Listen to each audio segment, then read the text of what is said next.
Hi everyone and welcome to Daily Current Affairs for 17th of July. So let's start the day with the first important topic and that is समर्थ। तो ये scheme के बारे में देख लेते हैं। 43 नए इम्प्लीमेंटिंग पार्टनर्स जो हैं वो हाल ही में इम्पैनल किए गए हैं अंडर समर्थ स्कीम, जो कि एक एडिशनल ट्रेनिंग टारगेट प्रोवाइड करेगा 75,000 बेनिफिशियरीज को। तो समर्थ स्कीम के बारे में देख लेते हैं। ये टेक्सटाइल से जुड़ा हुआ ये है। बेसिकली इसका फुल फॉर्म है scheme for capacity building in textiles sector. Samarth जो है वो एक डिमांड ड्रिवन और placement oriented umbrella skilling program है टेक्सटाइल सेक्टर में। बहुत इंपॉर्टेंट है। कौन से सेक्टर में है? टेक्सटाइल सेक्टर में। मिनिस्ट्री भी इसीलिए मिनिस्ट्री ऑफ टेक्सटाइल्स है। इंप्लीमेंटेशन पीरियड जो है वो मार्च 2024 तक है।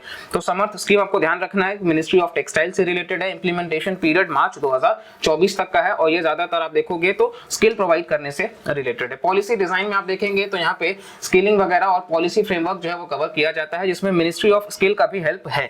तो मिनिस्ट्री ऑफ स्किल और साथ साथ में मिनिस्ट्री ऑफ टेक्सटाइल्स जो है वो दोनों आपको देखने को मिल जाएंगे। नेक्स्ट इसका एम है इंसेंटिवाइज करना और सप्लीमेंट करना जो एफर्ट्स है इस इंडस्ट्री में, ताकि जो ऑर्गेनाइज्ड जॉब्स है टेक्सटाइल मार्केट में उन चीजों को कवर किया जा सके और कवर किया जा सके entire value chain textiles industry में।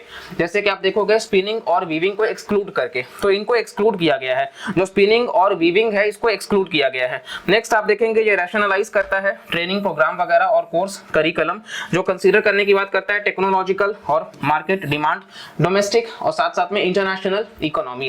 नेक्स्ट यहाँ पे प्रोवाइड करता है एंट्री लेवल स्किलिंग वगैरह, अपस्किलिंग, रीस्किलिंग प्रोग्राम, ठीक है। और ये इंप्रूव करता है प्रोडक्टिविटी एग्जिस्टिंग वर्कर्स का अपैरेल और गारमेंटिंग सेगमेंट्स में, जैसे कि हैंडीक्राफ्ट और टेक्निकल टेक्सटाइल्स। आप फीचर्स में देखेंगे तो आधार इनेबल्ड बायोमेट्रिक अटेंडेंस सिस्टम है, ट्रेनिंग ऑफ ट्रेनर्स है, डेडिकेटेड कॉल सेंटर होगा हेल्पलाइन नंबर के साथ में, web based management information system होगा। नेक्स्ट आप देखेंगे तो थर्ड पार्टी असेसमेंट है ट्रेनीज और क्यूआर कोड एनेबल्ड सर्टिफिकेट्स के लिए, और जो एम्प्लॉयमेंट लिंकेज है वो मैंडेटेड होगा इस कोर्स के तहत। चलिए नेक्स्ट हम बात कर लेते हैं, that is legal row between farmers and PepsiCo. तो वापस से जो किसान है और जो पेप्सिको कंपनी है उसके बीच में ये कॉन्फ्लिक्ट देखने को आपको मिल जाएगा। कई बार ये चर्चा में रहता है। ये इस चीज को वापस से हम देख लेते हैं। चलिए रिसेंटली जो दिल्ली हाई कोर्ट है उन्होंने कहा है कि कोई मेरिट नहीं है अपील फाइल करने का पेप्सिको का over the patent rights for its unique potato variety, ठीक है। क्या मैटर है सब चीज को हम यहाँ पे समझते हैं। चलिए protection of plant varieties and farmers rights authority revoke किया है पेप्सिको का जो रजिस्ट्रेशन है with respect to its potato plant variety, ठीक है। ये इसका कुछ नाम है जो कि लेस के चिप्स में इस्तेमाल किया जाता है। जो रिवोकेशन है वो ग्राउंड्स पे है जो कि प्रोवाइड किया गया है section 34 protection of plant varieties and farmers rights act 2001। ये एक चिपिंग पोटैटो वेराइटी है, ठीक है, जहाँ पे दो एक्सटर्नल डिफेक्ट्स आपको देखने को मिलेंगे, high dry matter, high solids content और स्टेबल वगैरह है, ठीक है।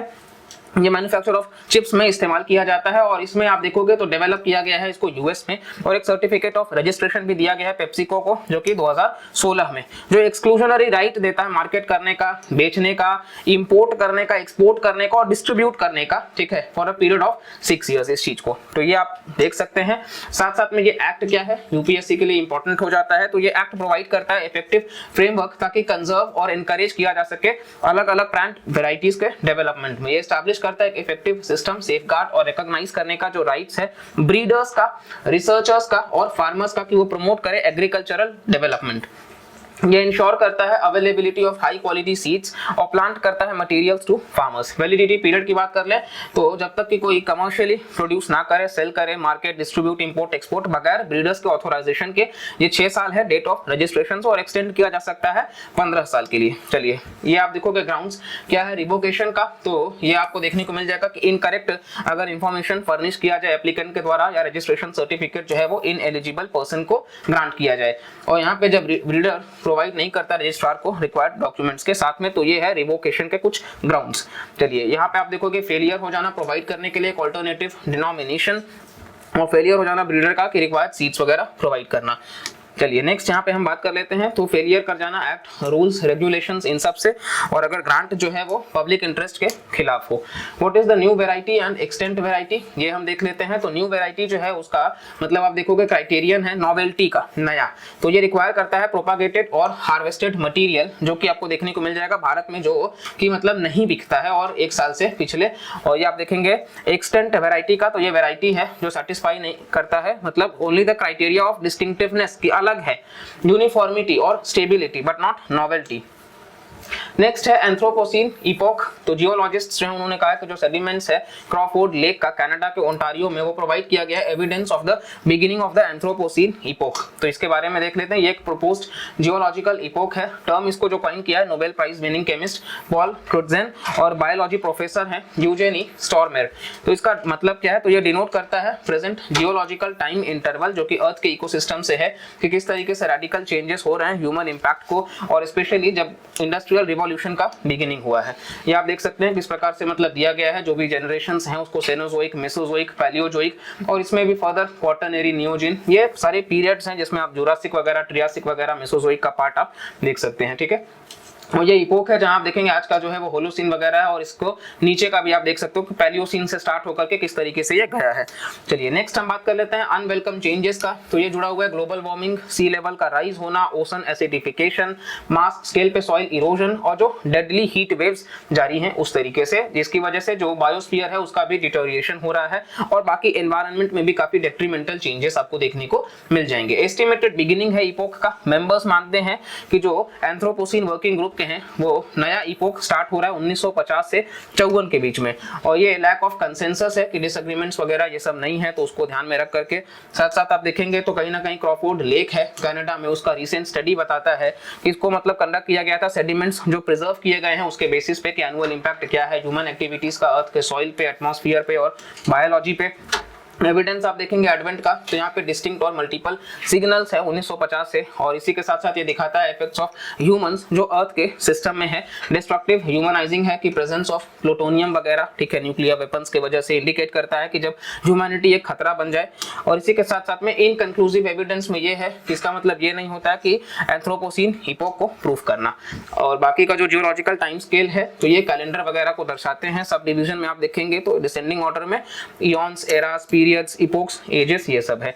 मेथोडोलॉजी आप देखोगे तो स्ट्रैटिग्राफी का इस्तेमाल किया जाता है जहां पे क्लेम्स वगैरह को देखा जाता है। रॉक्स का और फॉसिल में आप देखेंगे तो रॉक वगैरह और जो एस्टैब्लिश करना जियोलॉजिकल टाइम स्केल। चलिए नेक्स्ट है हमारा अटल वयो अभ्युदय योजना। तो ministry of social justice and empowerment, ये आपको मंत्रालय ध्यान रखना है, सोशल जस्टिस एंड एम्पावरमेंट, इन्होंने अटल वयो अभ्युदय योजना को लाया है जो एम्पावर करता है सीनियर सिटीजन्स को भारत में।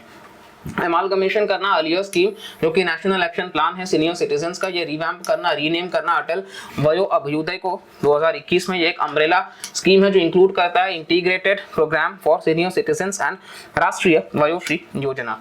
ये ऑब्जेक्टिव है एनहांस करना स्टैंडर्ड ऑफ लिविंग को, ताकि लोगों का जो मतलब रहने का, पीने का, खाने का, मेडिकल जो भी है, प्राइसलेस एडिशन वगैरह के इनवैल्यूएबल कंट्रीब्यूशन उसमें ऐड करना, लोनलीनेस को कम करना, सोशल इंक्लूजन में उसको बढ़ावा देना और एंगेजमेंट वगैरह रखा जाए सभी एस्पेक्ट्स ऑफ लाइफ में। मिनिस्ट्री हमने देख लिया सोशल जस्टिस एंड एम्पावरमेंट है। बाकी एजेंसीज में आप देखेंगे तो एनजीओ और बाकी के नॉन गवर्नमेंटल ऑर्गेनाइजेशंस के साथ साथ state, UT government, local body, ये सब है। अप्रोच में आप देखेंगे तो असिस्टेंस दिया जाएगा इन एजेंसीज को कि वो फुलफिल कर सके इन नीड्स को, ब्रिजेस को बिल्ड किया जाएगा और इन्फ्यूज किया जाएगा डायनामिज्म वगैरह की एक्टिव और प्रोडक्टिव एजिंग को मतलब कवर किया जाए। कॉम्प्रिहेंसिव केयर वगैरह के इंस्टीट्यूशनल वगैरह प्रोग्राम्स को चलाया जा सके, नॉलेज को बढ़ावा दिया जा सके अवेयरनेस वगैरह के फील्ड में। साथ साथ आप देखोगे तो इंटीग्रेटेड प्रोग्राम भी है सीनियर सिटीजन्स का कि सेंट्रल सेक्टर जो स्कीम है ये, और यहाँ पे केयर होम्स भी बनाए जाएंगे उनके लिए, फिर कॉम्प्रिहेंसिव केयर के लिए भी होगा। फिर आप देखोगे तो कहीं ना कहीं फाइनेंसिंग जो है राष्ट्रीय वयोश्री योजना का, तो ये सेंट्रल सेक्टर स्कीम है यानी कि 100% सेंट्रल गवर्नमेंट का है।